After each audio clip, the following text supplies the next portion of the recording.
Hey everybody, this is Liz from Little Giraffe Doula. I'm going to talk to you today about belly binding and postpartum support for your belly area. There are a lot of products out there right now. If you go to Amazon or if you Google, you'll see a lot of things for the midsection postpartum. You'll see things like underwear, leggings, binders, and the one that I have found that has worked best for me is actually muslin cloth and Bengkung binding.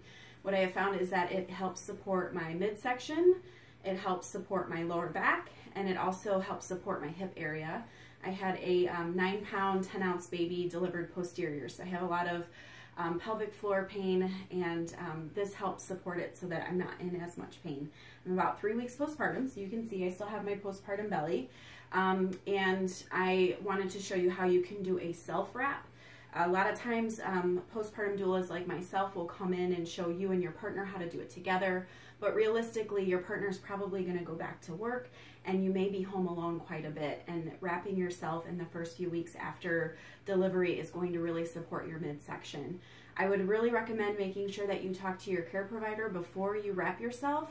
My midwife wanted to make sure that my bleeding was under control and that my uterus was contracting on its own before I did my binding.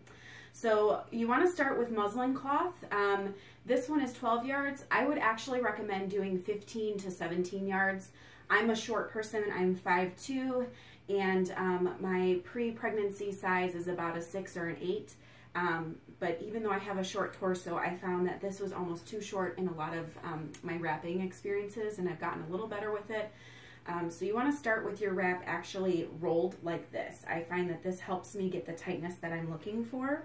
And you're going to make sure that when you're taking it around that it's flat on your back, and that you have a long enough tail to wrap yourself with. So this is going to be the shorter tail over here, and your longer tail is going to stay wrapped. You'll see a lot of videos where they have it unraveled.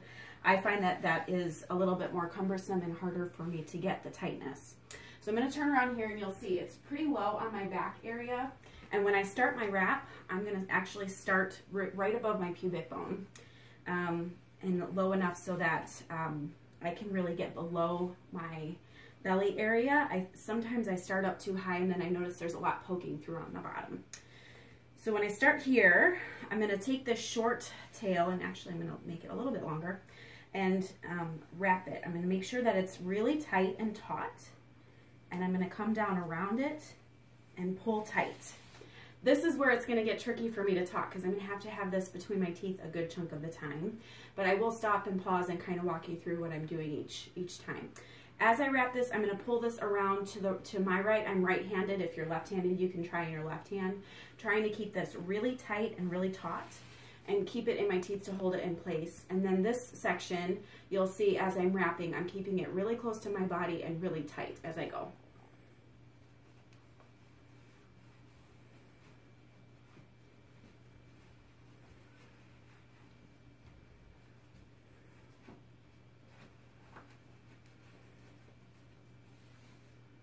So now I've done that, I can take this out of my teeth.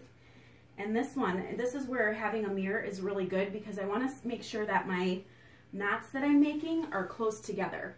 It's really easy when you're doing this to have them be separated, and then as you're going up, it's not going to give you as much support if you see the gap here. So I usually can fix that by looking in the mirror and bringing it closer together.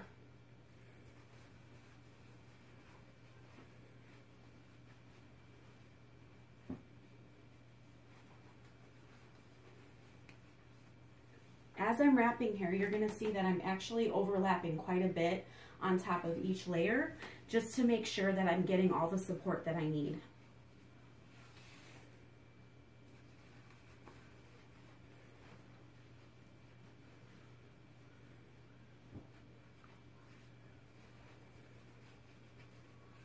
As you wrap, you want to make sure that, like I said, you're keeping these together. And the goal is to get it as close to your bra line, as high up as you can up your torso.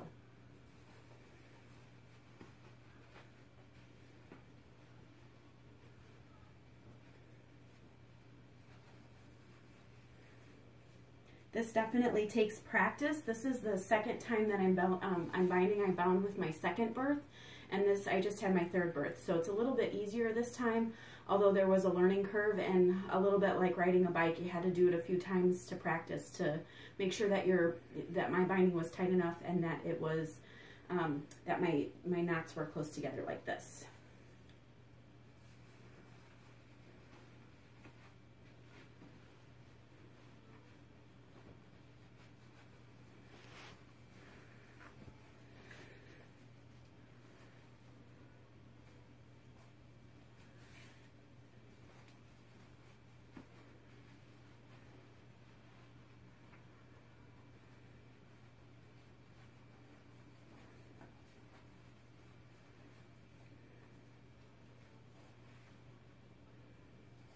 This is where the mirror really helps.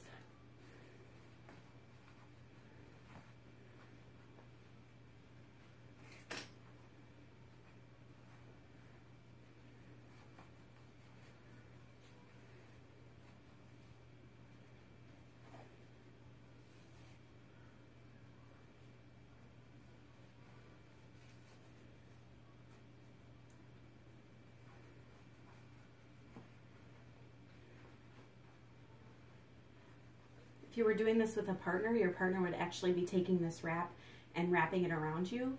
So you're going to have to work together on communication, on saying, on how, letting your partner know how tight or taut it is.